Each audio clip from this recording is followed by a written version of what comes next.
Rồi, kalong kum ni, hadian mingla yo ke FIR na kami jung survivor ada shtarik mah mingla yo ke FIR. Ti hadian kini mingla register case of Pokso Act plus kadang BNS kata training section mingla ai. Ti masnyo tu mingla ya investigation hakim mingla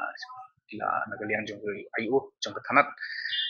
ila form ila interrogate iki haba kila batai mo itu kong ia batai bau tu pana ti ngila wa diu kong ngila wa diu show renja namar kidan bo masa sti ti dala wa sti pre om dan sti kamdai ti hadian ketu om bo dei pan po scan sti ti hadian ketu chate nakaliang jongki officer cha jong kamolai IO bati usi jong kamongap ro kila ya kila wat kila let shekashnong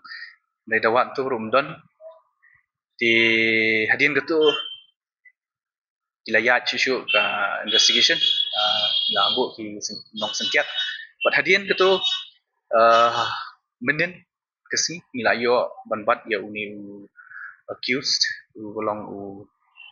pana mo jadi kena u bekerteng u stoning carefully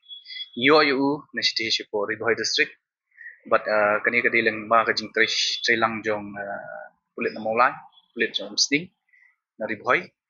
but ruki special cell na po ka iska sales tim nila yo ke yu but kadang jitokit kadang ya but adin kata ngin so forward to ship ngala batai mo ka jingwat jung i complete tang ko ge jeka namar bangi yo information first don shako ge jeka adin kata dalawat lapa gani ka jeka ko don kadish di om bagi professional stage time dosken di adin katu pene ni penukam ni investigate ni ya chi ya adu ni lapa menen gamit lap yo stage for the district